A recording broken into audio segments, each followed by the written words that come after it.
Here we are back at it again. Another night, another reaction. And today, what do we have? We have being black in the military. From this day forward, your sorry asses belong to me. I have never seen this video. It's going to be an interesting one. So I'm going to go ahead and I'm going to cut it on and we're going to chop it up. But before, welcome to the show. Welcome, welcome, welcome. If you're watching this on Facebook, hey, give me a like and give me a follow. All right. And if you're not, that means you must be on YouTube.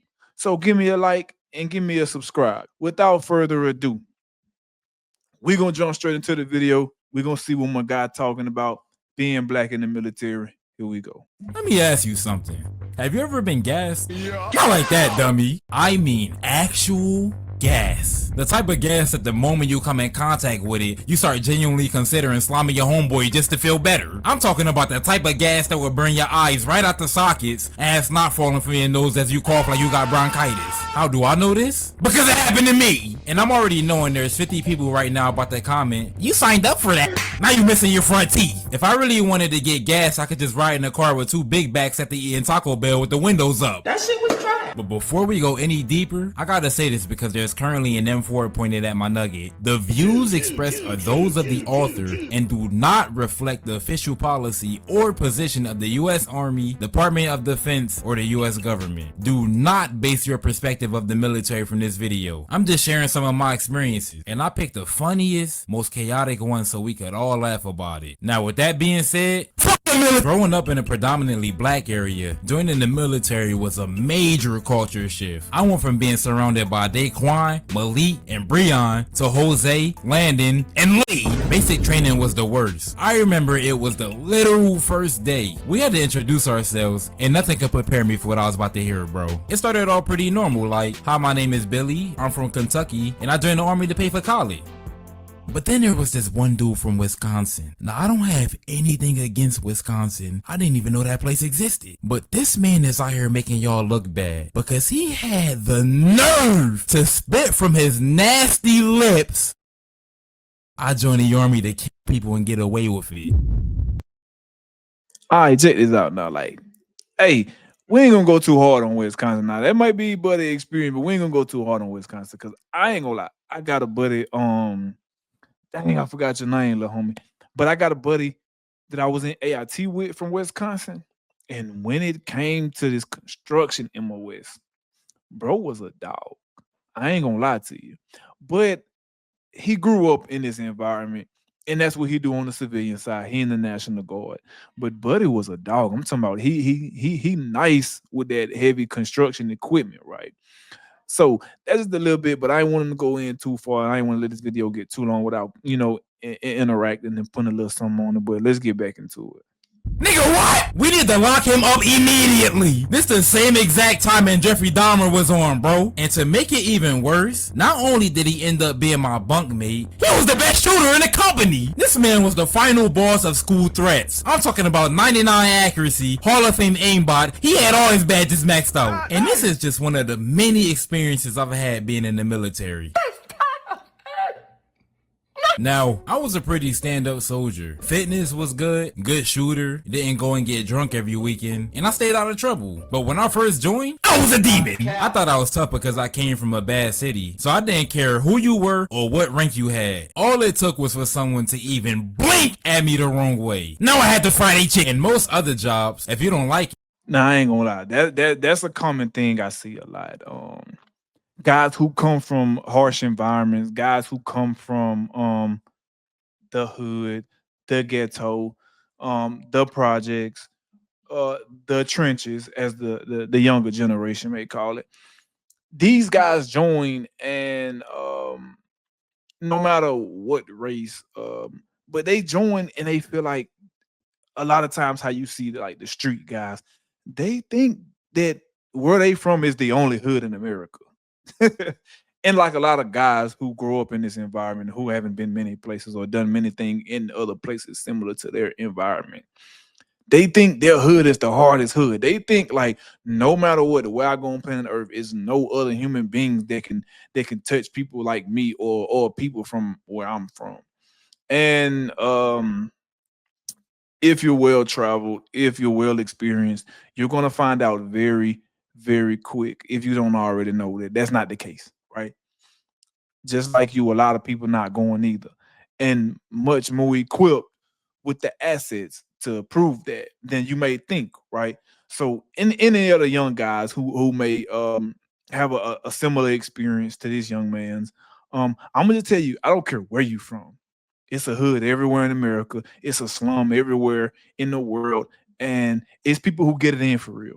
So don't think just because I'm from this neighborhood or we like to fight or people my homeboys done did this or we used to do that. That is not other people from other places around the world who not on what you on. That's just not the case. Um, and no diss to the young brother, whoever making this video, but shout out to them. I'm gonna jump right back in and let's go. You can just leave, but not in the military. You got a contract saying, sit them cheeks down, bitch. You're not going nowhere. So most likely you have to put up with someone who irritates the skin off your eyelids for a couple years. And there came a point where I just had enough. I didn't have a car at the time, so a buddy was giving me a ride. He was also giving my team leader a ride. I think his vehicle was in the shop. Now this man was big-ish. I'm talking about the type of nigga you see on those, if he smack your girl ass, what you doing posts. He power lifted competitively, so you can just imagine the type of crackhead strength he had at his disposal. Why am I telling you this? Because shit got physical. This man grabs my shoulder and is like, nah, get in the back. Bitch, I'm looking at him like he crazy. Bro trying to use his rank and it's not even his vehicle. So I'm like, nigga, go eat a dick. I wasn't going to the back. I was on my Rosa Parks and I pushed his hand off my shoulder. He cracked the shit out of me. I'm talking about he hit me so hard, a lump spawned on my forehead immediately. And you know me, I'm not going outside, bro. Stop the cap. So I tried to swing back, but this was way before I started boxing. So we can see my coming from 2 KSI foreheads away. And he straight up ignored it and tackled me into the cold, wet, snowy ground with maximum efficiency. I got my ass right in that backseat. One thing that took me some time to adjust to though was the hair standard. I've always had a lot of hair growing up, which was clutch because I got a big ass head. And this became very obvious in basic training. I remember they had us line up for this bootleg barbershop. I felt like a prisoner on their way to the electric chair. The nigga in front of me dead ass had tears strolling down his cheeks as the barber gave him the nastiest baldy of all time. He knew he was finna be chopped. And what's funny is the nigga was looking at me like I did something. I'm like, bro, they finna fuck my shit up too. I could feel my lifespan shortening as each chunk of hair fell off my head. Bro in front of me didn't even look that bad. But I knew the second I looked in the mirror, I would never be able to walk again. And when they spun me around in that chair, and I seen what they did to my head, everyone had to die. There was no other option. Anyone who got the glance in my melon had to be eviscerated instantly. I was out there moving like, Yo, he ain't lying. Like that's the one thing about basic, man. You gonna go in there, you gonna sit down in that chair, you gonna get that bald head, no matter who you is. Look, check this out, bro. Man, check this out, bro. I came to basic with a bald head. Now hold on, just for reference. Now, I know I'm kind of jacked up right now, but just for reference, now. I ain't going bald no well. My hairline a little messed up, but I got hair. I went to basic with a bald head, bro. And guess what them people did? They still took that Eagle Cash card. They still swiped it. They still tried to cut my bald head. Bro, come on, man. Like, this is not what we doing, man. It's no way on God's green earth y'all this slow. Is no way. And all throughout basic, I maintained a complete bald head. I would shave it with a razor. And I would still have to go on haircut day and stand in this long line in the hot sun. And when it came my turn, I went in there and swiped the card and walked straight out. Like, man, they gonna make you use them Eagle Bucks, though. I ain't gonna lie to you. They gonna make you use them Eagle Bucks. But I just thought that was extremely stupid. Cause I could have been spending my money on other things like shaving equipment, laundry detergent, things like that. I found that to be very ignorant. I'm not gonna lie. Maybe I was too old to understand the intricacies of basic training and what they were trying to do to make me a basic soldier. But I'm like, at this point, bro, y'all see I got a bald head. Like, come on, man. What are we doing? What are we doing? Like my IQ ain't that low to be able to understand something like that. Like is what I'm saying. But nevertheless, let's jump back in the video. Let's keep going. That's besides the point. Then something unexpected happened. The fine was low-key fucking with me. There was also a time where I tried to cut my own hair.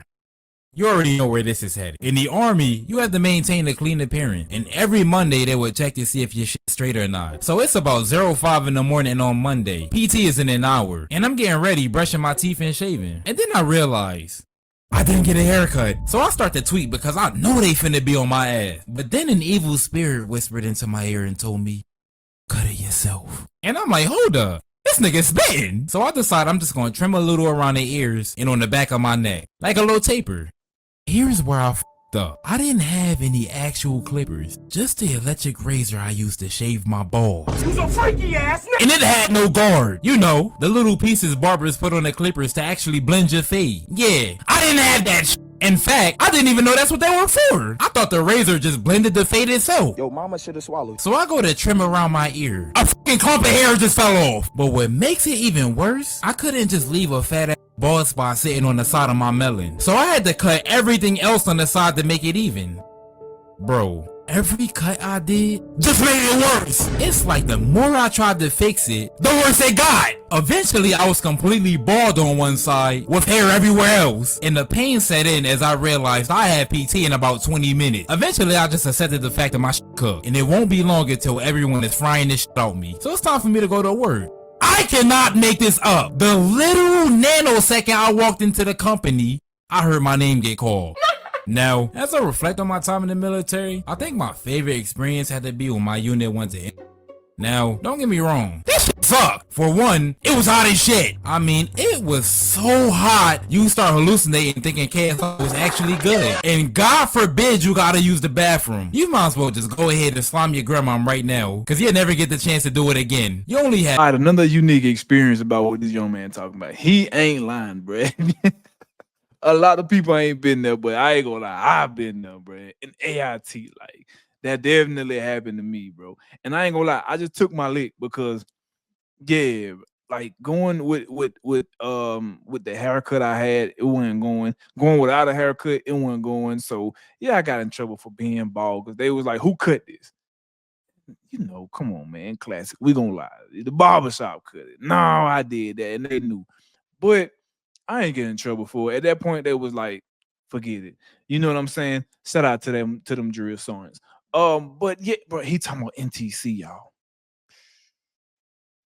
I ain't gonna lie. As strong as I am, as strong-willed as I am, as persistent and determined as I am, NTC let me know that nah, this ain't it. And I ain't gonna lie, that was the experience that told me, like, nah, this ain't it, brother. This ain't it. Nothing like it in my life. Not that it was hard. It just, it wasn't it, man. I ain't gonna lie. No. The NTC ain't it. I'm gonna help finish the video, but that's all I'm gonna say about that experience. Twice so far. That ain't it, brother. Nah, NTC not it, man. No. Two options to choose from if you gotta take it. Grab your e-tool, find a secluded area, dig a hole in the ground, and span it.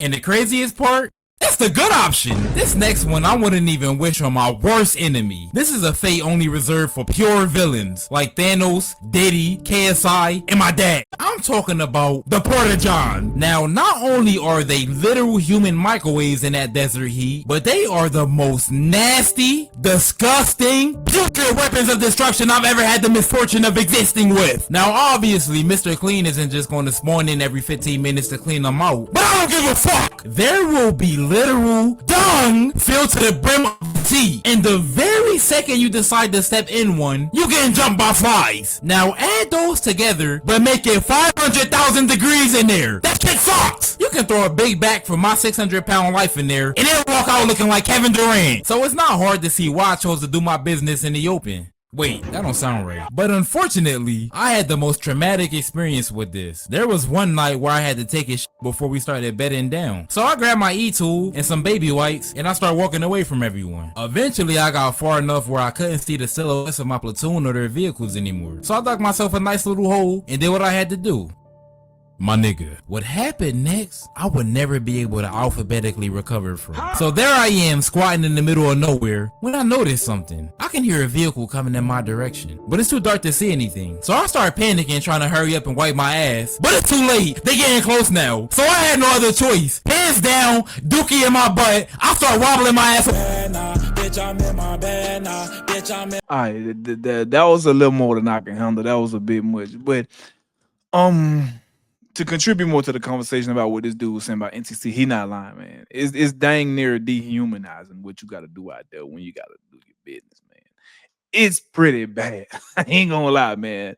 Between the wag bags and, like he say, random vehicles popping up on you, and I think the worst part of it was like the unexpected times, because if you've eaten a series of MREs for a substantial amount of time, then you understand what it do to your guts. Man, I'm talking about like a torpedo coming out of there, boy. And it come at the worst times, like everybody loading up. You in the convoy, y'all about to take off, man. You got an SP time, and I'm talking about as soon as you sit your behind on the seat in that vehicle, boy, it all come at once. Pause. It all, man, I'm talking about it's on the cusp. And y'all about to go, like you see the convoy taking off, and you like, man, this can't be life, bro. I'm talking about some of the worst times in life. But yeah, he ain't lying. I don't know what that had to do with being black in the military. I guess because he was saying he come from the hood. I'm not gonna necessarily say that I can relate to everything about being black, but yeah, no, not it. NTC, not it. The heat, not it. The bathroom situation, not it. Basic training, yeah, that was it. I ain't gonna lie. I enjoyed it. I had a very good time at that. But as I conclude and as I close out, man, yeah, I suggest you join. I suggest you get in, get you some of this experience. It's gonna be hard, it's gonna be hot, it's gonna be terrible, but you're gonna have a lot of stories to tell your kids. I swear, like some of the best stories, some of the most traumatic and life-changing stories come from NTC. Now, I've never been deployed in combat. I've been overseas, but I've never been deployed into combat, not in the military at least.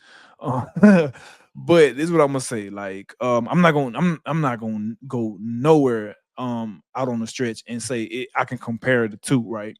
But there are simulations that try to make the situation real and try to get you that experience. And as far as the training goes, you're not gonna enjoy it. I'm not gonna even lie and say you're gonna enjoy it, but it's gonna be an experience for sure. So shout out to this young man. I'm gonna find his name and I'm gonna drop his I'm gonna drop his info down in the video. Y'all tell me about y'all NTC experience down in the comments, man. Tell me about some funny stories or react to my reaction of this guy and just give us some experience, something to laugh at, man. Share y'all stories.